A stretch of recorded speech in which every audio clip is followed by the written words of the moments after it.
good morning, and good evening, good afternoon, wherever you are. Even if maybe you could be in the car or you're walking around the street on your phone, we are Cleave Not TV in diaspora. We are right there with you.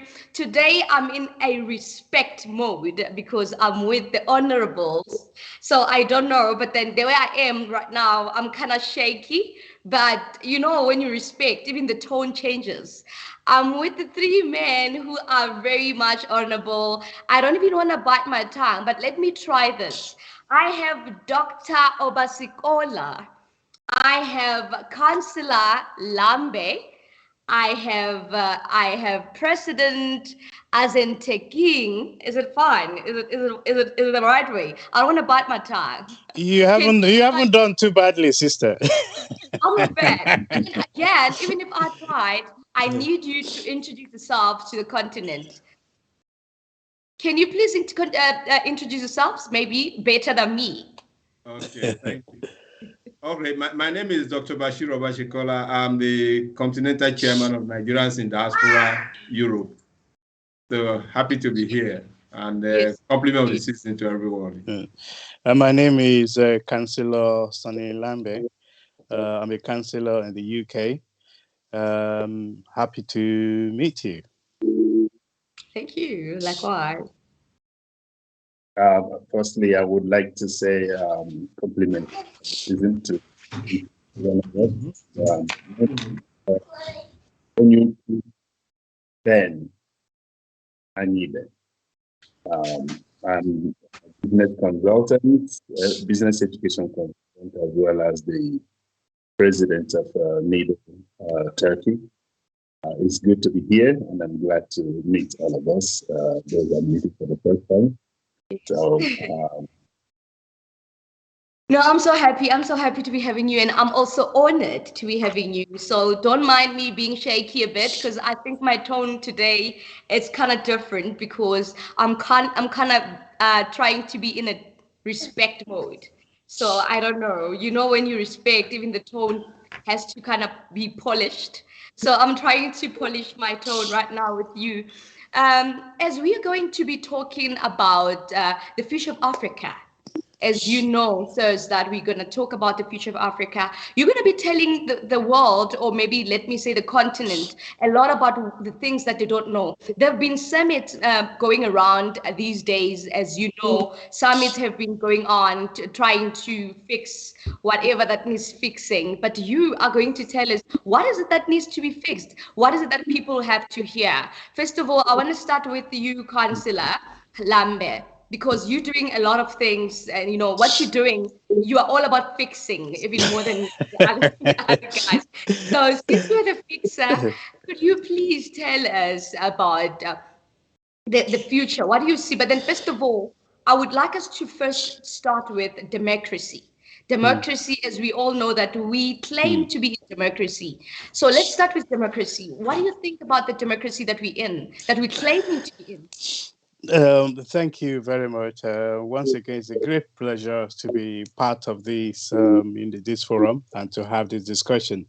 I think when we talk about democracy, without going to theoretical definition of it, it has to involve people right from the grassroots up to the top, and the interests of the people at the grassroots has to be central to everything we do, which means the mandate has to be derived from them. Unfortunately, democracies have become for the privilege. The only people you hear them, oh yeah, my grandfather used to be this and that is why I'm in the position where I am. So it become a privileged enterprise that only people with influence, with power, that get there. And no wonder our democracy needs fixing. Now that's first point. Then the second point is when we talk about democracy, the West, especially the West, make us feel that we are savages. We don't know anything about democracy. I think it's a lot of bull. I don't want to use. I was going to say bull and shit, but it's, because so they make us feel. Therefore, the confidence to actually build on our own generational democratic institutions, they suck it out of us, that confidence to look around us, see where our fathers, our mothers used to lead. Because even they tell us that they make us feel that actually they have to tell us the role of women. They forget that actually women have led in Africa before. Whether it's Malawi, whether it's in Ghana, in Nigeria, in Zaire, and all these places, women have led. Women have led men to war. They are just catching up, and they destroy our civilization. And then they come up and give us something foreign to us. And when somebody gives you something foreign to you, first of all, you need to learn what it's all about before you then know how to use it. So I believe my colleagues are going to build on that. So let's first of all reconnect, I would say, with our ancestors, because our ancestors had done it before. So there's nothing new. We just need to rediscover ourselves. And then the confidence will come from there. And then we then need help from outside, whether the West, the US, Britain, France, Russia, and all those superpowers. Yes, then we can, because no one is an island. We can learn from what is happening, even for our neighboring countries in Africa. But we should never settle for the Western definition of democracy, because that's where we're getting it wrong. Yes. Thank you. Because according to me, as you talking like this, Councillor, I know democracy started around 1960s, and it only came through the side around, maybe it became stronger in the 90s. But it's always been there. It's just that now they're making it to be the word that seems to be young, or maybe seems to be new to people. It has always been there. It's just that now it's starting to be strong.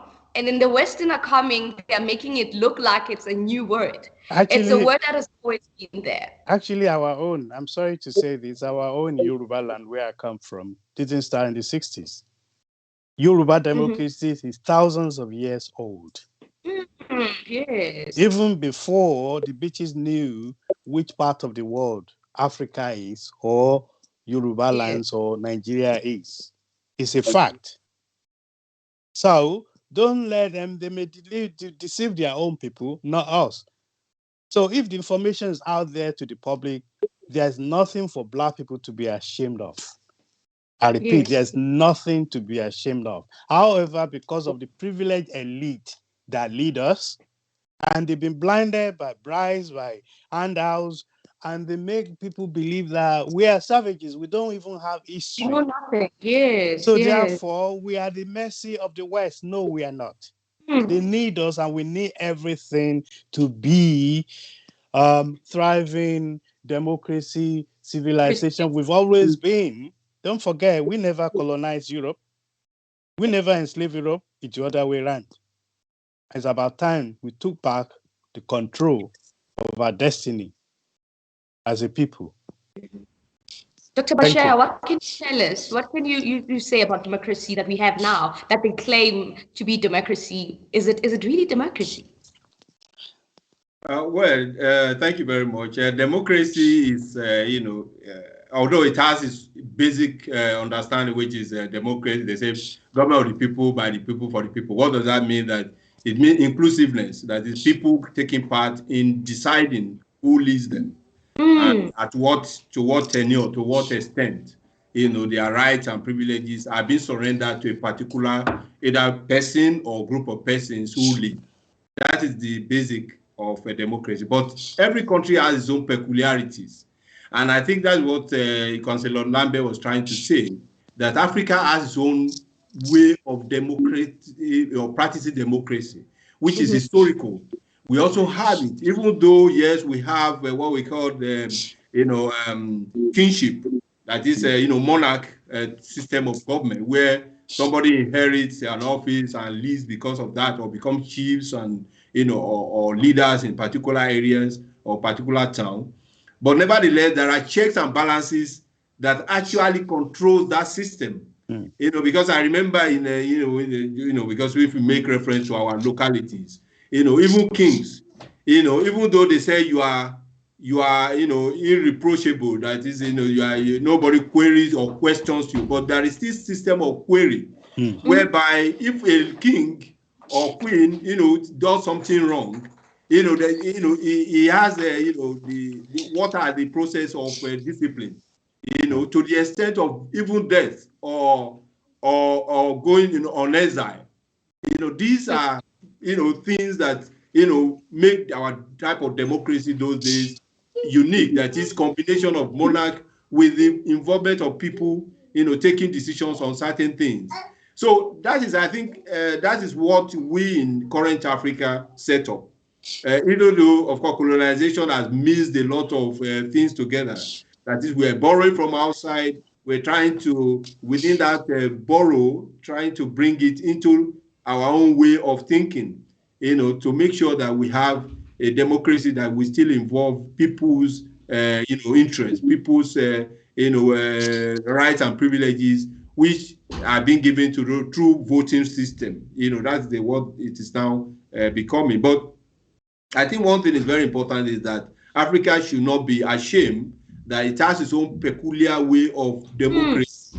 I think that is very important for us. If we discover that we don't need to emulate a particular country, because everybody is looking at America, as maybe the epitome of, of democracy. But that is not true, because every country should have its own, because in some country they call it a managed democracy. Some call it administered democracy. Some call it monarch democracy, parliamentary democracy. So, and I think there should be African democracy, which will have its own basic principle, which is the interest of the people, then with varieties of application of that interest. And I think that is what we should be looking at for us to be able to get a better way.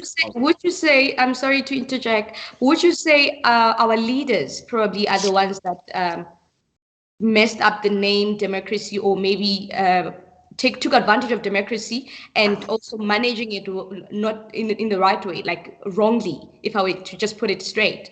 Do you think that maybe the leadership, like in the continent, is the one that actually turned out the democracy for what it is? Well, when you borrow something from outside, you cannot be as perfect as people who originally thinks about it. That is why you always look at your peculiarities of how things should be done.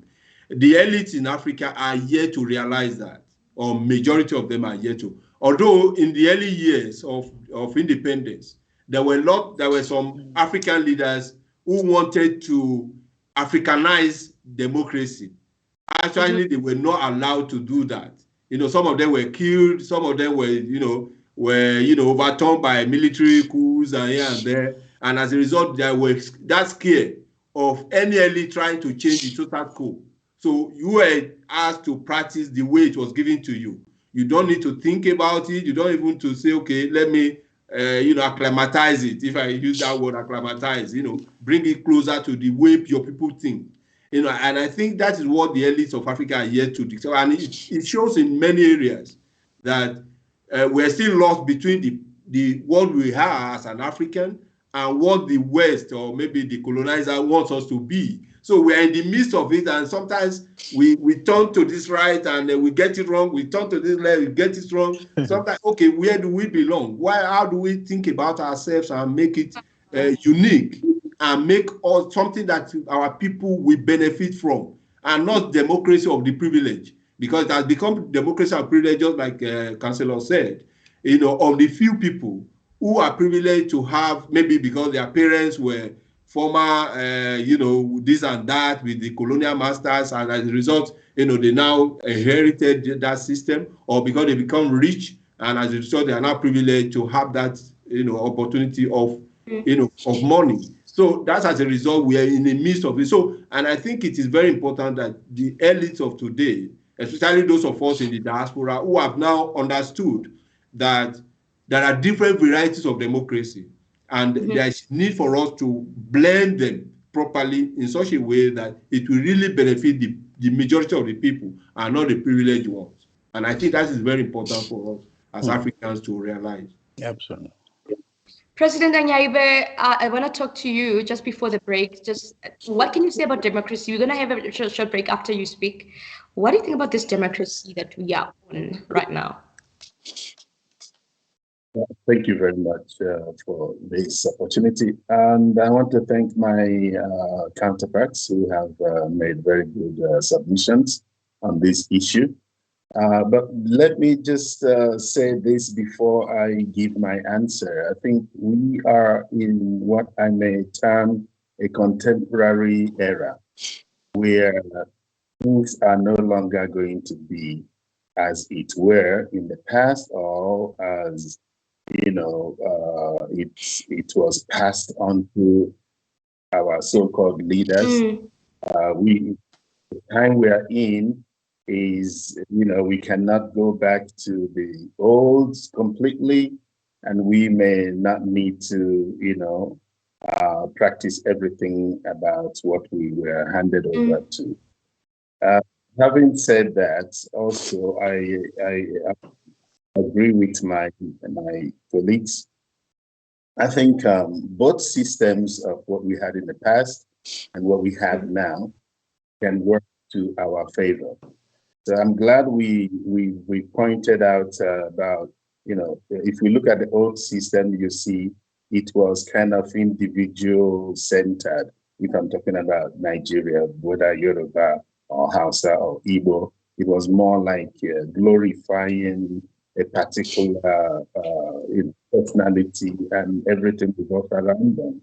And so, and then the flaws of the democracy handed over to us by the colonial masters was rather,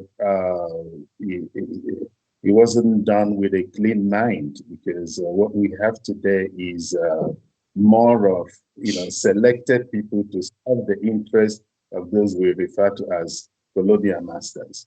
So there is nothing wrong with what we had, and Africa has a beautiful heritage and values.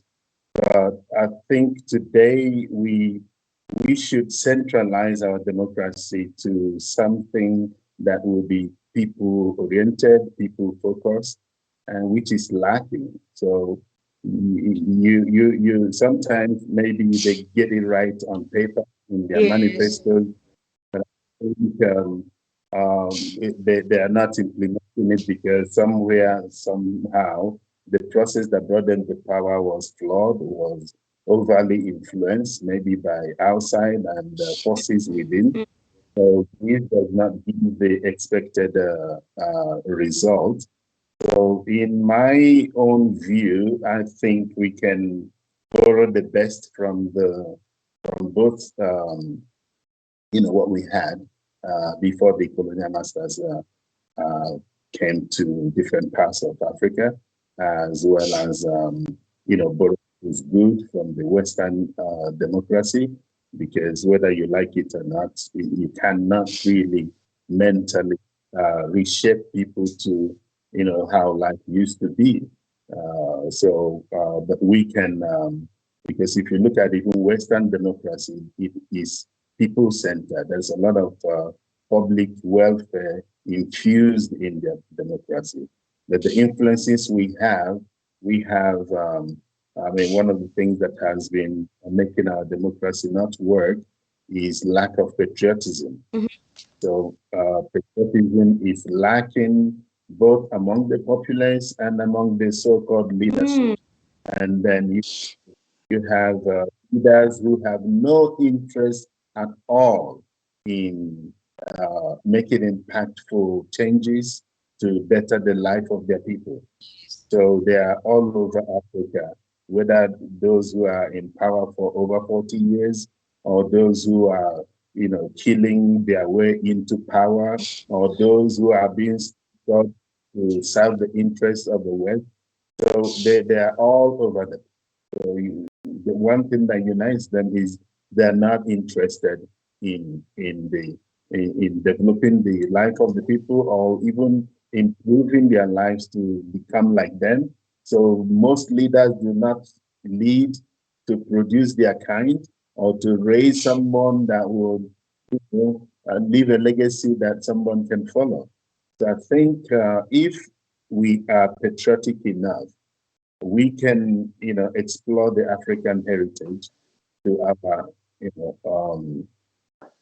our good, or we can, borrow something from the West, and implement it for our good. But I think that is one of the biggest problems the leadership in Africa has. And then another thing is, the level of civic awareness is terribly poor. Yeah. People don't know their rights. I wanted to say, as you say that, as you were talking, I was thinking that control, like it's like we lost control. We are now being controlled, we as Africans, by the Western, because everything that has to go, it has to start with them. It's no longer us making decisions on our own as Africans, or our African leaders, or our African leadership. It's controlled. There's a control. They might be thinking that they're controlling themselves, but then if they can just look carefully or properly, they will see that they are being controlled by other countries. Yeah. I don't want to call out names, but if I may, I don't want to do that. Yeah, if I may, you can see like one of the richest countries in Africa, the Democratic Republic of the Congo, is highly endowed, but there is no unity in the country. So where are you going to start to fix things? Let's hold it. Let's hold it right there, President. Can we hold it right there? Can we hold it right there, and then we'll talk about it when we come back. Let's just go to a short break and have some refreshments. Right now, I'm still with the Honorable, and it's getting hot in here, and we're trying to now talk about the future of the Africa. What is it that we will have? But right now, let's just go to a short break. We'll be right back with our President, continuing on the conversation. Clevenard in Diaspora Television is an internet online TV service. What sets us apart is a unique combination of hit African content, first and exclusive international free movies, series, musics, news, events, documentaries, tourism, teleshopping shows, youth TV programs, and live interviews. Clevenard Diaspora Television is available throughout sub-Saharan Africa and to the diaspora markets worldwide. Take your entertainment with you wherever you go. Watch on your smartphone, tablet, laptop, smart TV, depending on your device. Watch free movies with Clevenard Movies Television. Stop searching for free movies websites and watch Clevenard Movies Television. Watch your favorite African shows anywhere at any time. Don't forget to check out our top 5 TV channels created to get you informed. TV1, Clevenard in Diaspora Television. TV2, Clevenard Youth Television. TV3, Clevenard Movies Television. TV4, Clevenard Teleshopping Television. TV5, Clevenard Tourism Television. To start watching, sign up at www.clevenard.com and follow the easy steps. Once you're done, log into the Clevenard website or app on your device, click on any one of our 5 TV channels, and hit play. We will be very satisfied and happy to welcome you to our team as one of our new business partners. Contact info@clevenard.com +34 631 279811. Website www.clevenard.com. Welcome back. As I told you, I'm with the honorables here and from different countries that are trying to explain about Africa as we are talking about the future of Africa. We were earlier talking about the democracy, and President was still continuing with the conversation. President Ben, you can continue. Anyway, yeah, I was trying to emphasize on the positive effects of civic awareness And because from my understanding, most of the people are just alienated from their rights, their civic duties, and they seem to be naive about how much power they have to effect a change in the system, and they see themselves, happy with the crumbs that fell out of the table of the powers that be. And so I think if our people are more aware of their civic and also fulfilling their civic duties, these things cannot continue for very. And that is why in this age of technology and accessibility to information, you can see that the narratives is changing a little. Most of the things people didn't have didn't have knowledge of what was going on. But nowadays, before you know it, things the so-called leaders they do in secret is out there in the open. And this is causing a lot of uproar. And because our people are not oriented to take the right step, they only react angrily or within themselves and do nothing about it. So you have countries where, small countries in Europe, people rise and say, hey, like if you are following what is happening in Nigeria, there are incidents that would have caused people to chase out all the so-called leaders, past and present. But people just, they get like a little bit, they're like used to these things happening. They get comfortable. Maybe they get too comfortable. They get too comfortable. Yeah, they're not taking what's happening around. Yeah. Exactly. So this is a big problem because if we need to solve the problem, the people need to know their rights and they need to, stand up for that. I don't know if we're supposed to be talking about solution to this problem here, but yeah, I was about to say, but then what's the solution in the whole democracy? What's the solution in the whole democracy? Yes, in our democracy, I think one of the solutions that is springing up slowly and steadily is the emergence of exemplary leaders. Now, a few countries in Africa that have turned a new leaf and they're trying to get it right. From Eastern Africa, Rwanda, or you talk about Tanzania. Sometimes you can also include countries like Ghana, and you have maybe Burkina Faso trying to stand up for the right thing, but though not following it the right way because maybe they're not used to knowing the right thing to do. So the effect of exemplary leadership in Africa is going to go a long way. And you remember at the beginning I talked about lack of patriotism.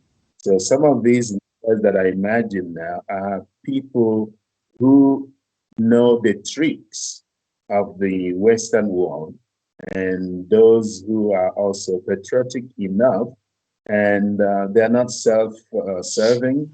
They are more like sacrificial, and they're willing to do the right thing. Just about last month, I think the Tanzanian president returned all her medical bills, let to use it for something, canceled the celebration of Independence Day, used the budget for another project, things like that. So we used to have leaders who would see this as an opportunity to make more money. So the more we have this kind of emergence of, meaning and patriotic leaders, that is going to change the narratives. Then another thing is education. All right. Our education system does not prepare the students to focus on solving the problem of the country, or the continent. True. So all is more academic inclined, and people are more more interested in telling you that they have backed doctorate degree in 3 different, disciplines than really thinking about what to do. Yeah, with how that. to, So, with it, yeah. I think that needs to be fixed. Some schools, not public schools, but private schools are already doing that, trying to,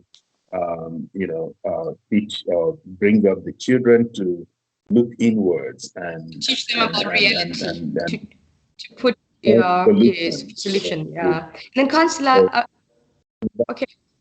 Thank you go so much, along President. to, Thank you. Councillor, what do you think about the solution? Like, what are you saying about the solution?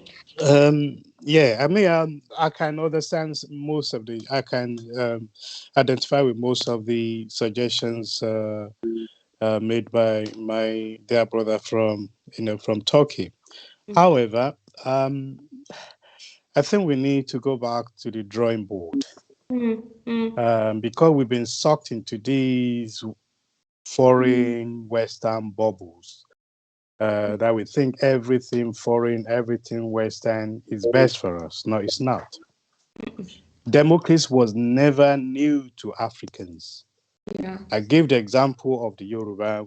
We have our own empires. Even when they came to Nigeria, for instance, they saw in the western part of Nigeria a very thriving, matured democracy.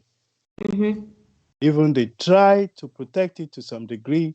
However, what I was going to say is that one of the reasons why we have problems today is because, don't forget, the foreign interest. Now you have, after we got independent in the 60s, 50s, 60s, most former colonies had their independence and so on. Nkrumah and so many other African leaders, they wanted to have a free, progressive Africa. What happened to most of the leaders those days? They were killed or imprisoned. They never made it, yeah. And why? Because the West felt threatened. And it's still happening today. When you have a thriving democracy, if it's not in their best interest, they will support a coup in that country. We've seen a few examples recently. Allegedly, we see what happened with Pakistan recently. So, and so many other examples, especially in that. That's why we haven't had any democratic or economic progress in Africa, because of the foreign interests. Our resources, why is it not used to develop Africa and the countries where they are found? Why is it not shared prosperity? If it is true that Western democracy is the best, why can't we work together? Somebody come to your yard, what belongs to you, wants to take it, develop it, and then come and sell it back to you. You always be a slave to that person. So therefore, I think things are falling apart. And if the West need to be honest, and also other countries, I think they should just support Africa. Yeah, we have what you need to develop. Let's work together. Let's just hear what Doctor wants to say about the solution. We'll get to the investment and our minerals and all of that. I could hear you, Councillor, you trying to get into that. But right now, let's hear the solution. Let's just hear the solution from Dr. Bashir. Yeah, thank you very much. I also resonate with my colleagues on this issue of what is the way forward, what is the solution. Yeah. Of course, the solution, first of all, is for us to be aware that we have a problem, there is a problem. And second is to, develop our, what do we call it, awareness of, through education, through persistent, because what we've been having problem with is because we're not persistent. We don't practice something to perfect it, because they say, practice make perfect, like, we normally say, if we don't practice things properly and consistently, you will not perfect it. The fact that now we have, maybe a stable democracy, or stable civic, although people call it not democracy, civic, administration. Yes, if that is true, then the more we practice it, the more the awareness will come and the understanding of actually what do we want. Do we just want to have it in the books that, yeah, we are practicing democracy, or we want to benefit, to improve the lives of the people? So if that is the case, then you will concentrate more on bettering the life of people. I remember we even though we say, in Africa we don't have leaders that we can emulate, but there are still some pockets of leaders who probably currently or in the past has actually made some, some steps in that direction of improving the people's life, that being the focus. For example, here in Nigeria, we had, one we call Chief Obafemi Awolowo. He was a premier of the western region of Nigeria, just for about 3 or 4 years. But the impact he made during those years up to today resonates, because the fact that the western part of Nigeria likes education, it is because of that man who saw that the main thing to give people is education. So if we have that improvement in our educational system, I think we will know more, and we will be aware of the problems and the solutions going forward. Yes, doctor, because it starts from there. That's where everything begins, education. If our education system could change here in Africa, and we teach what we need. Exactly. About the needs, and we teach solution, that's when we will have a better Africa. And I like what Councillor was about to say about someone taking something from your yard and come back and sell you what came from that. So it's a problem in terms of our minerals, because we are rich. Africa is rich in minerals. We are rich in, I don't know, in a whole lot, if I may say. But then what are you saying about that one? How come that we have resources that are taken to somewhere where I won't mention, and then come back after being changed here and there and transformed, or maybe technicalized, and then it comes back to us, and then we have to now buy what was ours, instead of us building whatever it is ourselves and have it in our continent, or amongst us, or within us. I don't know. Maybe someone might say something there. If maybe you can say something, President. Tell us, how is that? How is that? Yes, could we be that naive, or maybe could we be that clueless to allow our resources to get out and come back changed and be sold to us? Yeah, let me first say that as much as I agree with all of us, my brothers, I think Africa's problem is not the practice of Western or borrowed democracy or going back to what we have. Yes, we have heritage we should be proud of. But I think we don't even, as things are now, we don't even need much of the support of the West to develop Africa. All the necessary technical know-how and expertise have been acquired by most Africans in diaspora. I tell you, if not because of insecurity, one of the things that will help develop Africa and bring it back to the glory that she should be is the return of the diasporans, and they are already doing so, especially in many countries where the powers we have, has not really caused a problem. So is it technology? Is it science? Is it medicine? We have qualified Africans who can, do the best. I hope you've heard about the best hospital now they say is in the world, Nigeria, that is treating heart disease, where Westerners fly to get, do their operation within hours, prostate cancer and all that. This is done by just one example of a diaspora. And of course, we hear about Africans involved in major projects in NASA or in the West, these are African. Some of them want to contribute to Africa. So the more the ground is fertile and receptive, I think we're going to have more of this trend of some of them coming back. Then one other thing I would just quickly add is, to solve this problem, and like I earlier mentioned, what we need is a leadership with the right frame of mind, and that is patriotic. We have heard about Ghana standing up to the West, telling them that if they are not willing to come and build the cocoa factory in Ghana, no more supply of cocoa.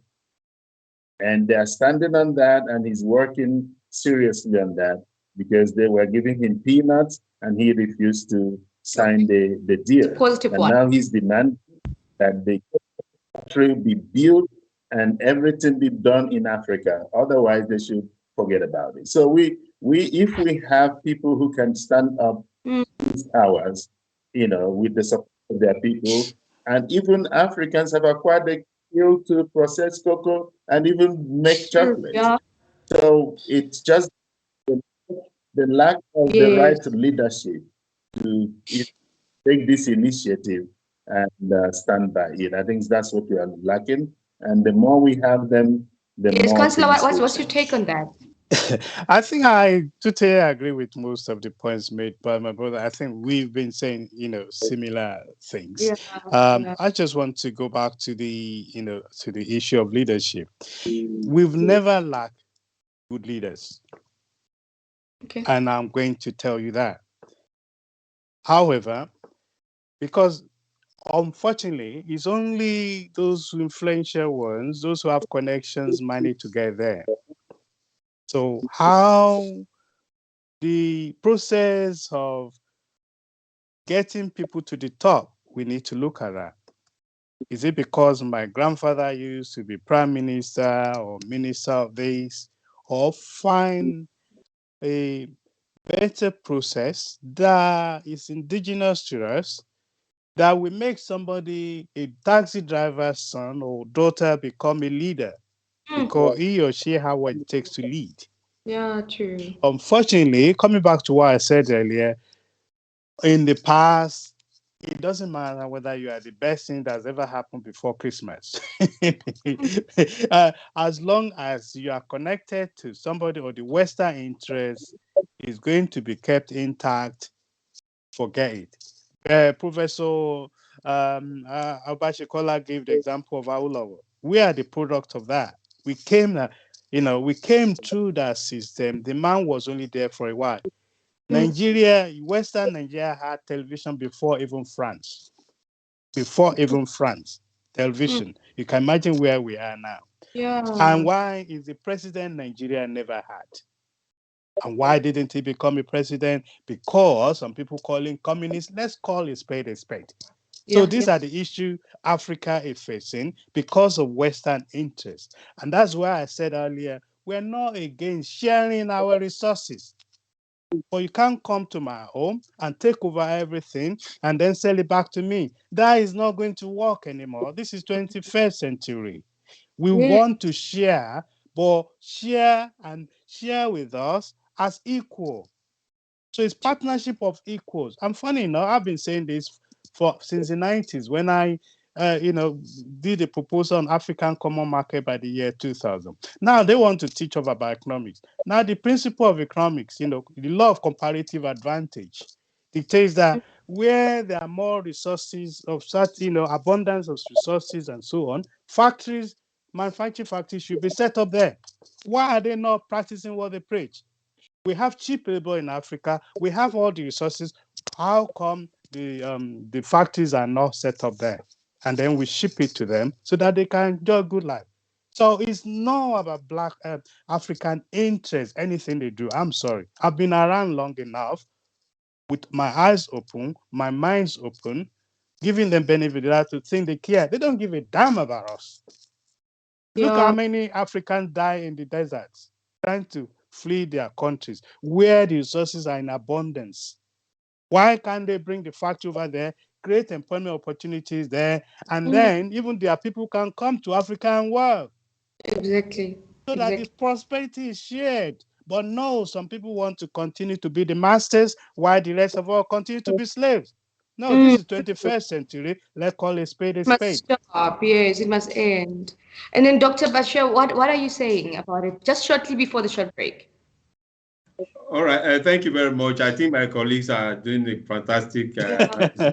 Was good. The problem is that, of course, we that are already also in the world of outside Africa, we're not looking from outside. We can see how much complexity and how much difficulties we have. And even our leaders, sometimes we blame them, not knowing the truth of where the problem is with them. Not that they don't have good intentions, but sometimes the influence, just like they said, the influence of the super people, superpowers. Yes, it's there because you cannot run away from it. Because if you notice very well that most of the African countries or leaders that have done well, sometimes they have problems with the Western countries. We're talking about Rwanda. I remember when they were to have election recently, sometimes ago, the West was against the president coming back because they believe that, he should go. But he said, no, his people want him to be there. And he came back, and now look at how stable the country is. And some other countries also, where there are situations where they have some maybe ideological difference with the West. And of course, because of that, they are being marked as, no, this guy should go. Let's do everything to make sure it goes. And the same thing happened in Nigeria, where some leaders who will look as better for us, at the end of the day, they are being demonized. They become you wonder what's going on. I remember during the elections of Goodluck Jonathan and everything became so seriously damaged that you'll be thinking, do you need this type of leader? But whereas because of the Western way of portraying this person. So I think what we need to do, which China has done very well, because even though they are a communist country, but they forced the West to bring their industry to China. And China became how did they become the production center for the whole world? It is because they insisted that we have cheap labor, we have environment for it, we have industry, we have the opportunity, the land, everything. They come and settle. And that's the way. And I think Africa, we capitalize on our products. We can actually insist to make sure some of the production processes are brought to Africa. Even if not 100%, at least let it be 50-60% of the production processes are done in Africa. Just economists told us that the production goes to the location of raw materials.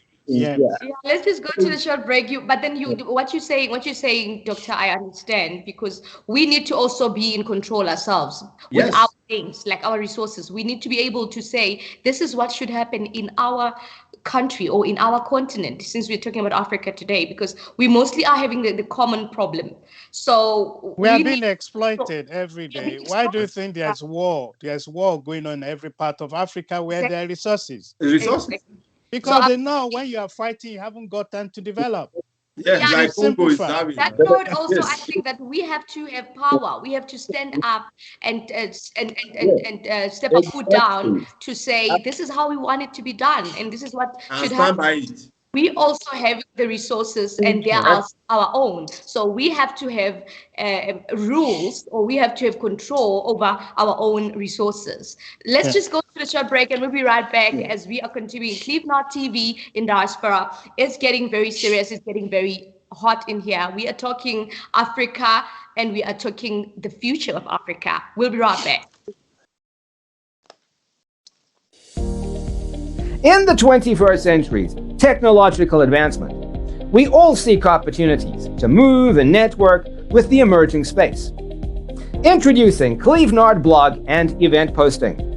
Do you think you have some interesting materials, good content, articles, and stories? Then feel free to publish them on Cleve Nord blog and events page, just as team of our writers are doing presently. By blogging on Cleve Nord's blogs and events, you benefit from our reach and network. There are constant stream of people visiting our social platform, and we have figured out just how to distribute our contents. This means you can basically skip the line and get access to a big audience from day one. Furthermore, we can help you get in touch with important people for projects with possibilities of translating your content into other languages and republishing them on Clevenard. This helps preserve and protect your content from getting lost. What's more, you also get to be part of our team with access to our network and lots of exclusives, behind the scenes information. And of course, you get full credit for everything you do, which brings you popularity and make extra income. Sign up now on Clevenard.com and start blogging to your advantage. Please see the tutorial video on how to blog or post events on Clevenard Blogs and Events. For more information, contact info@clevenard.com +34 631 279811. Website www.clevenard.com. Clevenard, your blogs, your identity. All right. We are back. We are back. Continuing with our honorables here, as we were talking about the future of Africa, we were continuing, and we are still talking about the things that we own and even investment. Let's just include investment as well. What do you think about investment in our country, whether taking out or bringing in, or maybe taking in? Can you elaborate on that, You sir? mean, who do you want to speak? Yeah. No, any one of you, even you, Councillor. I'll quickly go on that. I mean, if you go back to what we were discussing earlier, we have all the resources, Yes. and I told you about the principle of law of comparative advantage. Where the resources are there, then investment, we have the cheap labor, we have the raw material, we have everything to make it happen. Of course, maybe we need a bit of technical know-how. Actually, we have a lot of our own people from the diaspora these days that can bring that. And Professor Obashekola make the example, or is it the other president who mentioned, the health system in Nigeria now, where you can treat all these even within seconds with modern technology. So we have that now. So therefore, it's not like in the 60s, 50s that we need to ask the West to bring all these things. We have them in abundance. Yeah. But what we don't have is the stable political environment whereby those investors, even from the diaspora, who want to invest in that environment. And that's why I say it's probably deliberate. Because when you keep on fighting each other, then that's not a conducive environment to have investment, to have industry, to have to turn these things into finished product to better the life of our people. And this is where we need to say enough of this. And this is where our traditional leaders need to come in as well, because it's not that we didn't used to have wars and fighting in those days, but they have a way of settling all these issues. But when the outsiders come in, they put petrol on the fire that's already burning, and they have their own agenda. So therefore, the investments will come, but let's make sure we concentrate on the political environment. Whichever system of government we think or governance we think is suitable for our own environments, let's adopt it. It's enough of looking to the West. Our civilization has been around even before the West start wearing pants and trousers. The history is there for anybody to look at it. We were there before them. Yes, and President, what can you say after them? Yeah. I'm sorry, Councillor. President, what can you say about that, on that one as well? The investment in... Yeah, investment. Yeah. Firstly, I wanted to also point out that, there was a little bit of an undertone that we are at the mercy of the Westerners and their vicious, manipulative attack on Africa. If we consider that, we will never get anything done. And I want to say Africa should brace up for more. Africa should brace up for more attack, more manipulation, because even the resources that abound in Africa, they are being discovered every other day with the enablement of new technology, satellites with things from 100 miles away. You find minerals that people don't know that are there. So more of these fights are going to come. And if we are not, if we leave ourselves at the mercy of the Westerners, they are not going back. They're not going to sit back. They will even fight us more viciously. So for those of us who have been in the, who know the mindset, Yes, yes. who know what is happening. Yes. We need to now. It's saying we need to find a way to say enough is enough. Yeah. We need to,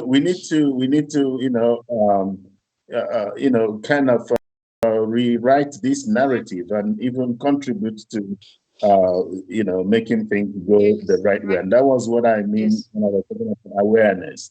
You cannot do it even if all diaspora come together. If the mindset back home is not welcoming, accommodating to what we have to say, it will never work. Yeah. So we're from a culture where you come and offer a very feasible, pragmatic approach and solution. People say, "Oh, he's speaking grammar." Yeah. And with that phrase alone, every good solution or thing you said will just be laughed at. No, because it doesn't resonate. The narrative must change. The narrative must be erased, as you said, President. I take that from you, and it's important for us to come with solutions and stop repeating what we are seeing, what we are aware of, because awareness is there. We are aware of the manipulation. We are aware of the exploitation. All we need to do is to find the solution. Yes. Now, the solution to the investment, to me, I think the absence of good leadership, good system and negotiation power is what is making us have what we have, and maybe greed and selfishness of the so-called leaders who are just contented with being, part of the deal to benefit themselves, their immediate family and friends. As I'm telling you now, I know of a country where some country invested in gold and they are taking 95% of the proceeds and the gains and leaving 2% for the country. The 3% goes to the president. And because 2% is given to him, he's happy with that. And he wants to punish everybody in the country just to make away with 3% and give the country 2%. I mean, how stupid can somebody get? So in the country where I am, here in billions of dollar investment are done with the government contributing nothing. Absolutely not even $1. Most of the billion-dollar projects here, like underwater tunnels, or even the biggest airport in Europe, which is built here now, the government spent nothing. All they do, they use BOT system, build, operate, and transfer. And it is working. I mean, they're talking about Second Niger Bridge. It's less than just about a kilometer bridge. Come on. I mean, they finished 3-kilometer bridge across the sea here in less than 2 years. And the government spent nothing. Thousands of kilometer railway, the government spent nothing. And there are ways these things can be done. Maybe because of security. Now, even if this opportunity is given to Africans in diaspora, those that love Africa, we can get people to either invest in PPP projects or in BOT projects. And it can be done. We don't even need to be borrowing money to execute some of the projects we have. How much more mining resources that is generating millions of gains and profits? So it is bad negotiation and the system is not there. And that is why contracts and agreements we have with these so-called Western people who don't mean well to Africa. So I think we need people to say, I mean, gold, why would you not invest in gold when the gold is there? So it's just make the right negotiation, stand by your condition, and the right people will come. But otherwise, if they offer you, with you, people will be well with you and your family, that's what is lack of patriotism I keep talking about. So we can. Yes, I also believe that we have to also create a mandate, like whatever that's been happening before, it must be go away with or erased. As you were saying, we must also erase the narrative. All the things that used to happen before, we are not going to now go back there. What we need to do now is to find a way for the Africa and for a change of Africa without looking back, without looking into what's been happening, because obviously we are aware of what's been happening, and we can see that this must change. I don't know about you, Doctor. What's your take on that? That's very right. Nobody will give. They say power is not given a la carte. Like we used to say in Nigeria. Nobody gives you power or all these things or independence easily.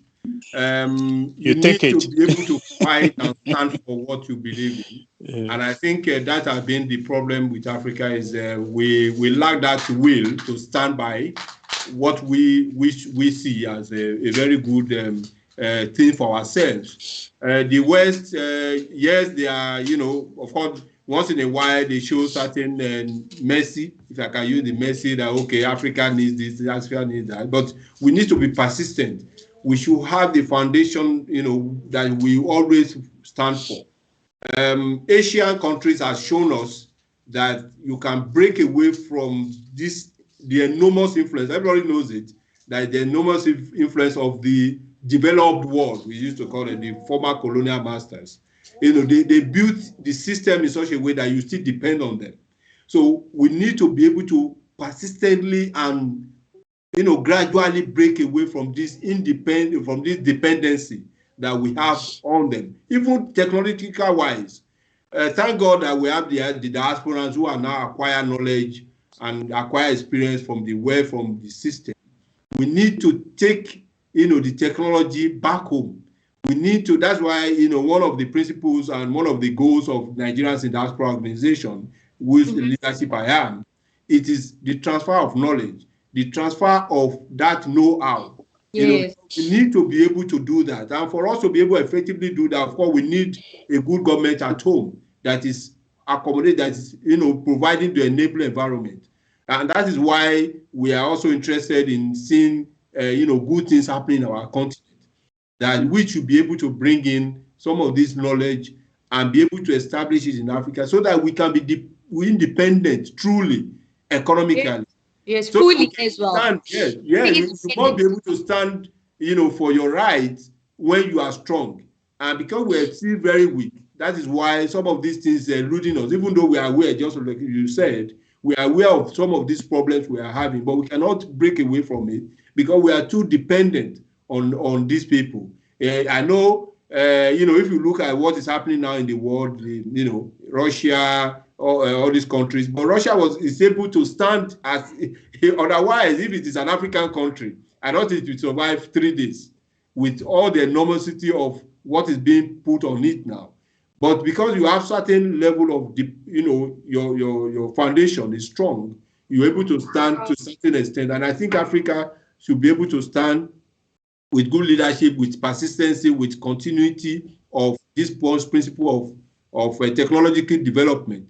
We should be able to use our resources to develop our continent and for the West to be our partner and not our senior, because the transfer of knowledge should be very consistently done and be able to develop Africa based on what we have and our knowledge and our resources, both human and natural. My elders, I hope, I just wish we had enough time. We don't really have enough time, but then just to wrap up, each and every one of you, what can you say, like just to wrap up in terms of building the future and also the change in the future of Africans? Councillor. Yeah, thank you. I think for me, I think we have to forget about handout aids and so on. Let's look inwardly. But we also have to have a system that works. And leaders must be prepared to die for their people. Yes, Because true. the Professor Obasikola just talked about what is happening right now between Ukraine and Russia. Nobody is promoting that one country should attack the other. However, when you look at, because Russia is a very strong and powerful nation, standing for itself and its principles, you can see most African countries that wanted to do that in the past, what happened? There'll be a coup or kill off the leaders or do something. So therefore, we need to strengthen our internal democracy and also make sure that the African Union and the what's it called, the ECOWAS, they work for the benefit so that we can be strong and powerful to negotiate with the outside world. Its time of handout is over. So therefore, checks and balances on the sex power of our leaders is something we need to look at. Yes, diaspora involvement, as my brother rightly said, we need to encourage diaspora involvement and investment. Also, we as diasporans also need to be careful. Don't think those who are home are stupid, so that because that's what always causes tension. Where I think I used the phrase in the 90s when I was doing my program on African Common Market by the year 2000. Partnership for progress. Whether our relationship with the West or our relationship with diaspora is partnership for progress. Everybody has something to bring, and we need to re-educate our people, and we need to go to the grassroots. When you talk about empowerment means letting people know what are their rights and also how they can access it. It's not about raising banners and shouting.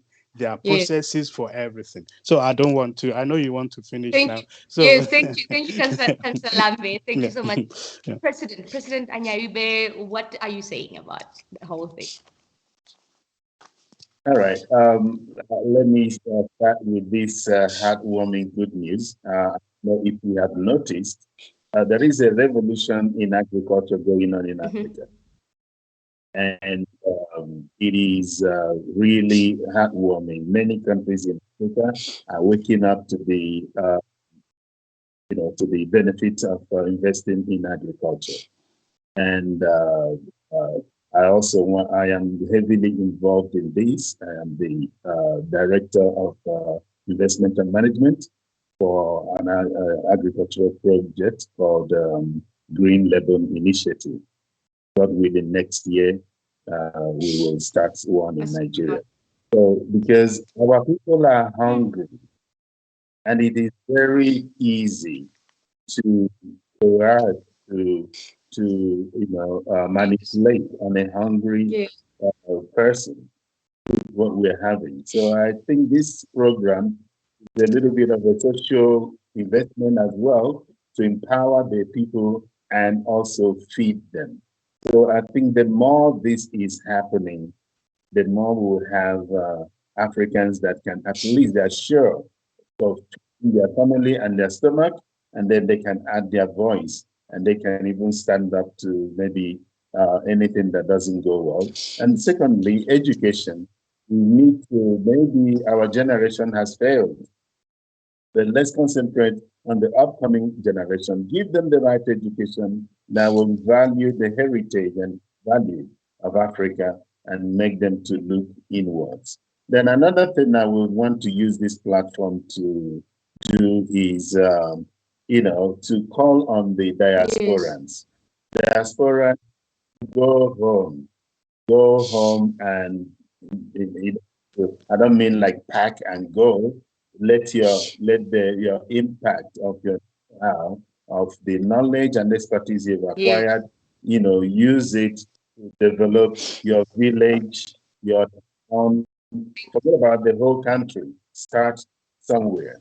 And the diaspora remittances has been also helping the economy. So I will also want to use this platform to call on the diaspora and remit more, and is going to go a long way to helping the economy. And on a final note, I just want to say, we should all be part of encouraging and finding a way to get our people to be patriotic. Because if we are patriotic, we will be able to fight, we will be able to defend, and we'll be able to promote whatever that is African. Thank you, President Anyaibe. Thank you so much. Dr. Bashir, what are you saying? Yeah, thank you very much. I think, not to repeat what my colleagues have said, they've said most of it. And I think most importantly is that Africa should, take its destiny to its hand. We should be, inward looking. We should look at solutions within. We have all what it takes to move. It's just that we need to break from the past. And to break away from the past, of course, we might have some suffering moments, and many countries have gone through it. Before China could get to where they are today, they were isolated for many years. Japan has the same thing. So, and some of these, South Korea, all those, you must be able to, stand and believe that it's not there's no magic wand anywhere. We need to pass through certain processes, make certain mistakes, and lift us ourselves and move forward with what benefits us most. We have the resources, and we should be very, very much, beneficial to that resources than the West that are making use of it. They will look for us because they need us. And of course, I know they are stealing a lot of things, like you mentioned, satellites have been focused on Africa. They know where the resources are. So problems start in all those places. Before you know it, you just be wondering what's going on. And that is why I think we need to take, be more patriotic, build our unity amongst ourselves, believe in ourselves, and also build the future with the belief, with the, with mentality that nothing, that unlike what we are being told that everything in Africa is bad. It is not true. Africa has heritage that can be proud of, that can be improved upon, that will make the current and the future life better and beneficiary to all of us. And so I use the opportunity to thank everybody, to say compliment of the season to everybody in Africa as they are watching us, and that of course this unity and this rigorous the future that we are looking at, everybody should be positive thinking that it will be good for all of us. Thank you. And just before we say, in future, I want to make sure we have a woman among us, and not just the presenter alone, but among the panelists. Oh, okay. All right. Thank you. Please tell the organizers. But well done, and thank you. We'll definitely do that. And this is Cliff TV Diaspora, and thank you so much. Thank you so much, Magnus. Thank you for being here, honorables. I'm very honored to be having you. And we all heard that all it's needed is a good education, and we have to forget about the past. We have to also own our resources and find a way to be united and be positive. Thank you so much, and we are out as Clivena TV Diaspora. This show is Fearless Talk, and we really spoke fearlessly today. We hope that one day we'll have another panel like this one where we will say even more, because Africa needs more. Thank you so much, and it's a goodbye from me, Bongi Gladness. Bye. Thank you. Bye. Thank you for having me. Thank you.